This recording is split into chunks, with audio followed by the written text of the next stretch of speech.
At Sunday brunch in the Whitmore penthouse dining room, the air always felt expensive and cold.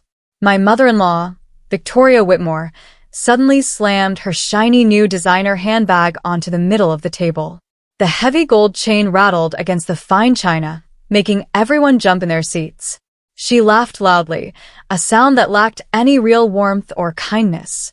"Real wealth is taste, Harper. Not whatever you call your little job," she said, looking at me with narrow, mocking eyes. The bag sat there like a trophy, wrapped in prestige that she used as a weapon. Everyone at the table stared at the leather, which looked perfect under the chandelier light. I felt my throat tighten as she continued her loud lecture. "This is a limited edition. You wouldn't even recognize the brand if you saw it in a store," she bragged. My husband, Caleb Whitmore, didn't defend me, just like he never did. He just kept eating his eggs as if I wasn't being insulted. Victoria leaned in close, her voice dripping with smug satisfaction. "People like you don't understand luxury," she whispered. What she didn't know is that yesterday, I reviewed a confidential retail audit report for a luxury consortium I consult for. That specific handbag's serial number had been flagged as highly suspicious in my system just 24 hours ago. After brunch, Caleb told me to let his mother enjoy things and to stop being so sensitive. He seemed completely blind to the way she constantly tried to make me feel small. Victoria didn't stop there. She spent the rest of the day doubling down on her insults. At a family breakfast event the next morning, she pointedly showed the bag to all her friends while calling my career cute. I went to my office and tried to focus, but the image of that bag stayed in my mind. As part of my job, I quietly verify luxury authentication cases tied to counterfeit goods and diverted inventory. Suddenly, a new notification flashed on my secure work monitor. "Alert! Handbag serial number appears in a fraud-linked batch." The message read in bright red text. My heart started to race as I realized Victoria was carrying something she definitely shouldn't have. She thought she was the queen of luxury, but she was actually sitting on a piece of evidence. I began to pull up the full audit file, wondering how a woman so obsessed with status could have been so incredibly reckless. I spent the next hour reviewing internal documents from the luxury verification firm I secretly consult for. The files showed that a batch of limited edition bags had been diverted from a warehouse in Italy before they could be officially sold. These bags were part of a massive fraud investigation involving stolen inventory and falsified shipping manifests. Victoria's bag matched the description of the stolen items perfectly, right down to the specific stitching on the inner pocket. It was surreal to think that the woman who looked down on me for being common was actually involved in a criminal supply chain. I received an encrypted email from the lead auditor in Milan. "The receipt for that batch is missing, but the serial numbers are confirmed," he wrote. I realized that Victoria probably didn't even know the bag was part of a criminal case. She was so desperate to show off that she likely bought it from an unauthorized source, just to have it first. I sat in my quiet office, staring at the digital paper trail that led straight to my mother-in-law's closet. The taste she was bragging about was actually a major liability that could destroy her reputation in seconds. That evening at dinner, Victoria wouldn't stop talking about her exclusive connection who had secured the bag for her. She claimed he was a high-level executive at the fashion house who only dealt with elite clients. I watched her carefully as she petted the leather, her face glowing with a false sense of superiority. Caleb nodded along, clearly impressed by his mother's supposed influence in the fashion world. "You see, Harper? This is how real business is done," Victoria said, casting a pitying look my way. I took a slow sip of my water, keeping my face perfectly neutral. I wanted to warn her, but I knew she wouldn't believe me, and Caleb would just accuse me of being jealous. The irony was almost too much to bear. She was bragging about a criminal connection while I was the one who actually worked for the brand she loved. My phone buzzed with another update from the audit team. They had tracked the payment for the bag to a suspicious offshore account in the Cayman Islands. This wasn't just a simple mistake anymore. It was a clear case of money laundering and inventory theft.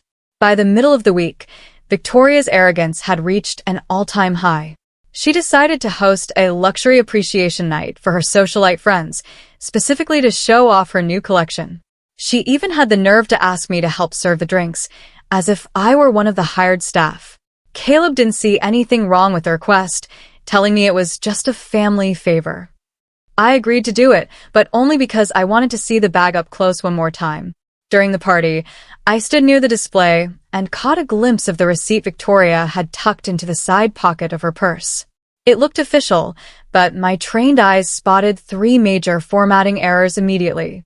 The font was slightly off, and the tax ID number was for a company that had been liquidated 3 years ago.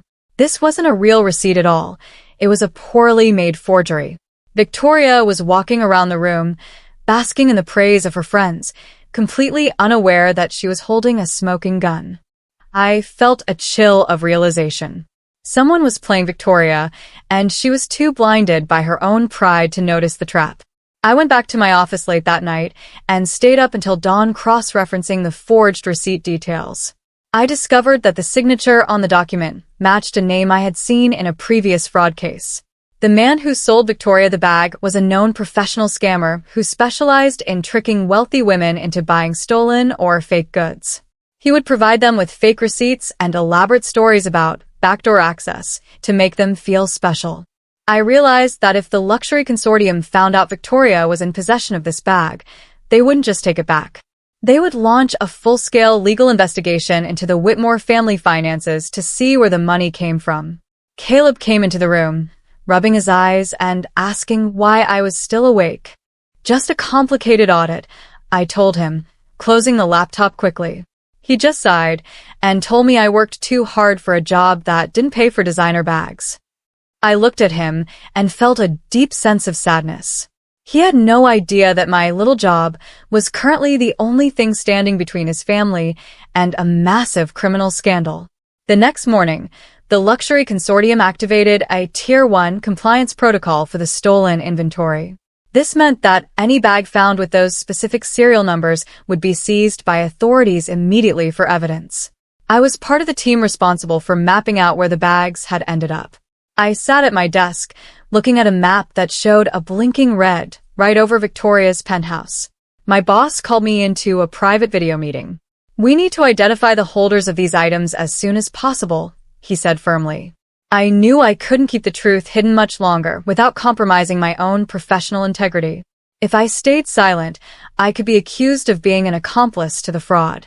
I felt like I was caught between 2 fires, my loyalty to my husband's family and my career as a high-level auditor.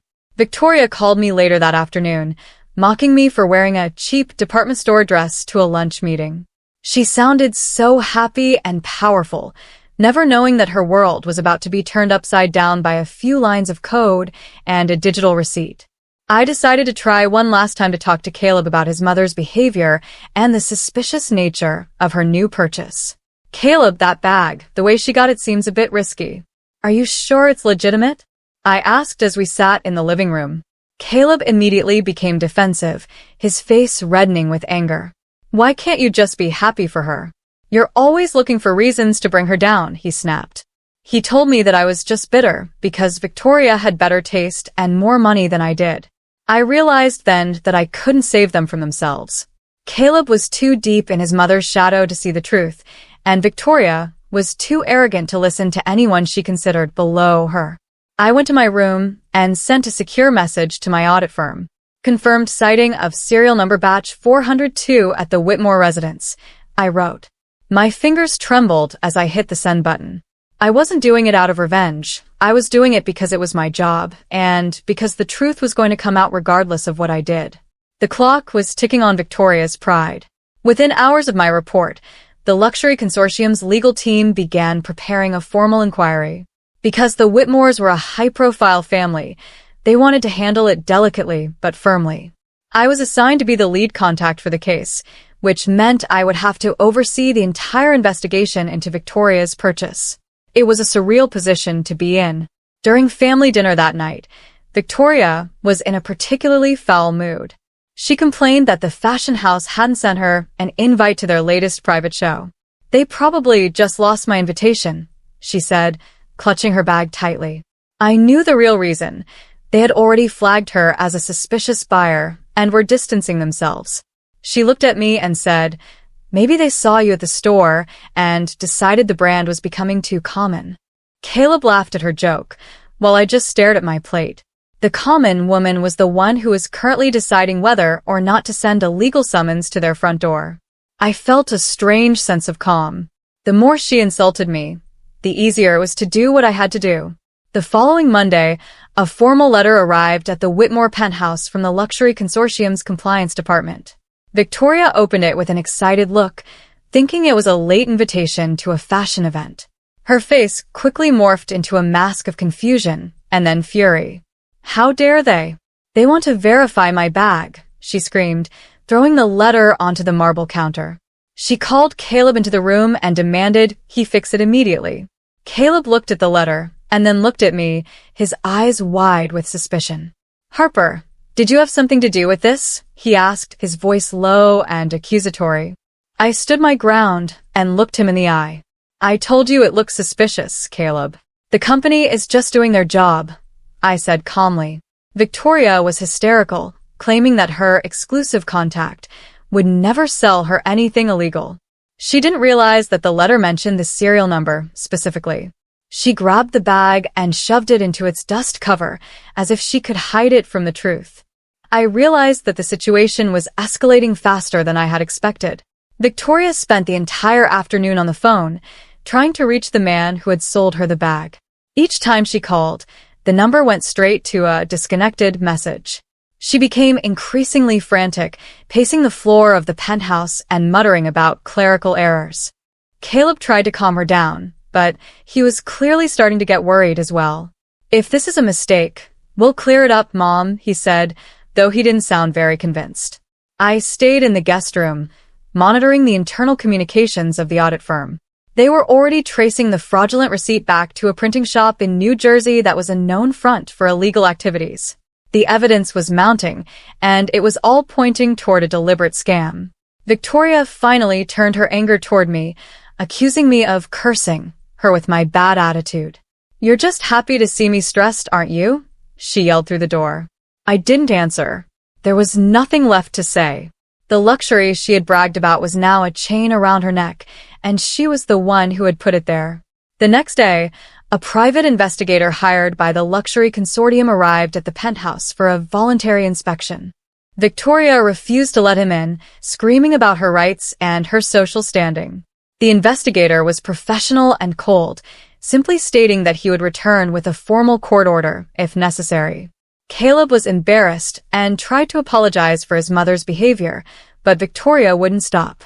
She was convinced that someone was out to get her, and she kept looking at me with pure hatred. This is your fault, isn't it? You've always wanted to steal my life, she shouted.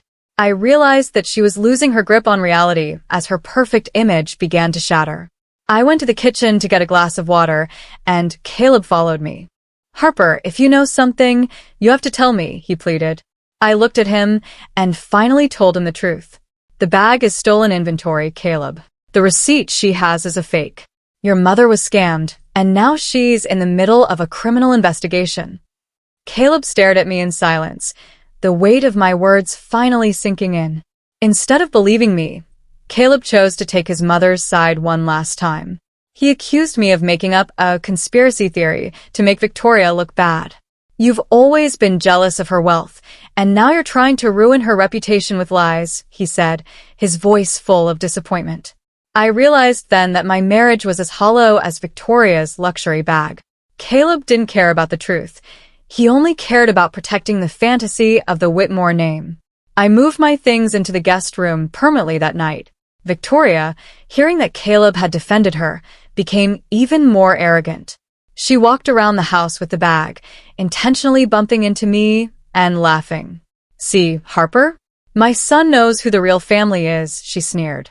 She even took a photo of herself with the bag and posted it on social media, mocking the haters who doubted her taste. I watched the post go live and knew it was the final nail in her coffin. The audit firm saw the post immediately and used it as digital evidence to secure a search warrant. Victoria had just handed them everything they needed. The following morning, the police arrived at the penthouse with a search warrant and a team of forensic auditors. Victoria was in her bathrobe, holding a cup of tea, when they walked in. She tried to block the door, but they pushed past her with a calm authority that she couldn't bully. They headed straight for her closet and seized the bag, along with several other items that were flagged in the system. Victoria was screaming, her face red and distorted with rage. "You can't do this. Do you know who I am?" she yelled at the lead officer. The officer didn't even look at her as he placed the bag in an evidence bag. Caleb was standing in the corner, looking pale and completely broken. He looked at me, and for the first time, I saw regret in his eyes. But it was too late for apologies. The investigation was now public, and the Whitmore name was being dragged through the mud in real time. I stood by the window and watched as the news cameras gathered outside the building. Victoria's luxury appreciation had officially become a national scandal. While the police were searching the penthouse, I received a call from my boss at the audit firm. "Harper, we need you to come in and verify the physical evidence," he said. I agreed and headed to the door. Victoria saw me leaving and tried to lunge at me, but the police held her back. "You traitor! You did this to me," she shrieked.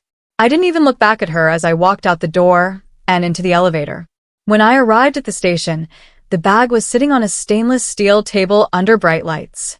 I put on a pair of white gloves and began the formal inspection. I checked the serial number, the stitching, and the lining. Everything confirmed what I had seen in the reports. But then I found something even more shocking. Tucked deep inside a hidden compartment was a second receipt, the original one. It showed that Victoria hadn't just been scammed. She had knowingly purchased the bag from a gray market dealer at a steep discount, fully aware that it was diverted inventory. She wasn't a victim. She was a willing participant in the fraud to save a few $1,000s while bragging about paying full price. The discovery of the second receipt changed the entire nature of the case. It moved from a simple fraud investigation to a criminal case of receiving stolen property and tax evasion. Victoria had lied to everyone, including her own son, about how she had acquired her luxury collection. I felt a cold sense of justice as I documented the findings in my official report. When I returned to the penthouse to get the rest of my things, the atmosphere was dead silent. Caleb was sitting on the floor in the living room, surrounded by legal papers. He looked up at me as I entered. "She lied to me, Harper. She told me she bought it at the flagship store in Paris," he whispered. I sat down across from him and showed him a copy of the original receipt I had found. "She cared more about the image of wealth than she did about the truth, Caleb. She was willing to break the law just to look better than everyone else," I said. Caleb started to cry, realizing that his mother's taste was built on a foundation of lies and criminal activity. The news of the Whitmore scandal broke across every major financial and fashion publication the next day. Victoria was being called the gray market queen, and her socialite friends were publicly distancing themselves from her as fast as they could. She was no longer invited to parties. She was being investigated by the IRS and the luxury consortium. Caleb was forced to step down from his position at his firm due to the negative publicity. He begged me to stay and help him fix things, but I knew there was nothing left to fix. The Whitmore penthouse, which had once felt like a palace of luxury, now felt like a prison. I finished packing my bags and called a car to take me to a hotel. Victoria saw me in the hallway and didn't even have the energy to scream. She just looked at me with cold, dead eyes. "I hope you're happy," she muttered. I looked at her and said, "I'm not happy, Victoria. I'm just finished." I walked out of the penthouse and didn't look back. I was finally free from the weight of their fake lives and their cruel insults. In the weeks that followed, the full extent of Victoria's luxury collection was revealed to be a massive fraud. Nearly half of her bags and jewelry were either counterfeit or stolen inventory purchased through illegal channels. The taste she had bragged about was nothing more than a series of cheap deals and forged documents. She was facing multiple felony charges and millions of dollars in fines and legal fees. Caleb tried to reach out to me several times, but I didn't answer his calls. I had already filed for divorce and was focusing on my career, which had been boosted by the high-profile success of the investigation. My firm promoted me to a senior partner position, and I was being asked to speak at international conferences about luxury fraud and compliance. I had built a real life based on integrity and hard work, while Victoria had built a fantasy that had finally collapsed. I felt a deep sense of satisfaction knowing that the little job she had mocked was the very thing that had brought her to justice. Victoria eventually went to trial, and the original receipt I had found was the key piece of evidence that sealed her fate. She tried to claim she was an innocent buyer, but the digital trail of her offshore payments proved otherwise. She was sentenced to a year of house arrest and 5 years of probation, along with a total ban from purchasing from any major luxury house ever again. Her reputation was permanently ruined, and she was forced to sell the penthouse to pay her debts. Caleb ended up moving into a small apartment and taking an entry-level job at a different firm. He reached out to me one last time to apologize for everything. "You were right all along, Harper. I should have listened to you," he said. I accepted his apology, but told him that we could never go back to the way things were. He had chosen his mother's pride over his wife's truth, and that was a choice he would have to live with. I hung up the phone and felt a final sense of closure. The Whitmore era was over. The audit firm I worked for discovered that the fraud went even deeper, involving payments tied to Victoria's personal assistant and her financial advisor. The trail of stolen inventory was widening into a much larger network. Victoria began to lose control of the narrative completely as more details leaked to the press. Every time she tried to defend herself, a new piece of evidence surfaced to prove her wrong. She was no longer the high society leader she imagined herself to be. She was a cautionary tale of what happens when vanity outweighs ethics. I watched from a distance as her world continued to shrink. My own life, however, was expanding. I moved into a beautiful new apartment that I had paid for with my own hard-earned money. I didn't need a designer bag to feel successful. I had the respect of my peers and the peace of a clean conscience. Victoria's insults had once hurt me, but now they seemed like a lifetime ago. I had learned that real wealth isn't about what you carry. It's about who you are when everything else is taken away. The luxury consortium finally decided to activate the full public compliance protocol. This was the exposure threshold that Victoria had unknowingly crossed weeks ago. Once this was triggered, every single transaction she had ever made was reviewed by a public oversight committee. The Whitmore name was permanently blacklisted from every major bank and retail house in the world. Victoria was officially an outcast in the very world she had tried so hard to dominate. She spent her days in her small apartment, surrounded by the few items the police hadn't seized. I heard from a mutual contact that she still tried to brag about her connections to the delivery drivers, but no one was listening anymore. She was a ghost of her former self, haunting a life that no longer existed. Caleb tried to move on, but the stigma of his mother's crimes followed him everywhere. I realized that the burden of luxury was much heavier than the weight of a normal life. I was glad I had walked away when I did. One afternoon, Victoria cornered me as I was leaving a business lunch at a local cafe. She looked haggard and desperate, her clothes a far cry from the designer outfits she used to wear. "Are you involved in this investigation, Harper? Did you plan this whole thing?" she asked, her voice trembling. I looked at her with a calm, steady gaze. "I didn't create the investigation, Victoria. I just followed where the evidence led. You're the one who bought the stolen bag, and you're the one who kept the fake receipt," I replied. She stood there in silence, the truth finally hitting her with nowhere left to hide. She realized that I wasn't the jealous outsider she had imagined. I was the professional who had done her job. She turned and walked away without another word, her shoulders slumped in defeat. It was the last time I ever saw her. I walked to my car, feeling a sense of finality. The war was over, and the truth had won. I wasn't a temporary part of their family. I was the person who had finally brought them back to reality. Caleb finally began to understand the true seriousness of the situation. He called me to ask if his mother was in real legal trouble, beyond just the fines. I didn't answer him directly, but I didn't deny it either. "The law is the law, Caleb. She made her choices," I said. He sounded defeated, finally realizing that his mother's actions had consequences that no amount of money could fix. He was starting to see the world as it actually was, not as Victoria had presented it to him. He thanked me for being honest with him, even when he didn't want to hear it. I wished him luck and hung up the phone for the last time. I felt a sense of pride in my own strength. I had stood up to a powerful family and held my ground, even when it cost me my marriage. I had proven that my little job was more powerful than their fake prestige. I was ready to start my new life, free from the Whitmore shadow and the designer bags that had defined it for so long. The luxury consortium finalized its investigation a few months later. Victoria's handbag was officially used as the primary example in a major case of diverted inventory and luxury fraud. She wasn't just embarrassed anymore. She was implicated in a broader criminal network that spanned several countries. The limited edition bag she had bragged about was now sitting in a police evidence locker, labeled with a serial number that represented a felony. Her story was told in business schools as a lesson in corporate compliance and the dangers of the gray market. I felt a strange sense of irony that her desire to be unique had actually made her a universal example of what not to do. Caleb eventually moved out of the city and started over in a small town, far away from the scandal. I continued to grow my firm, helping more brands protect themselves from people like Victoria. I had found my purpose in the very industry she had tried to use against me.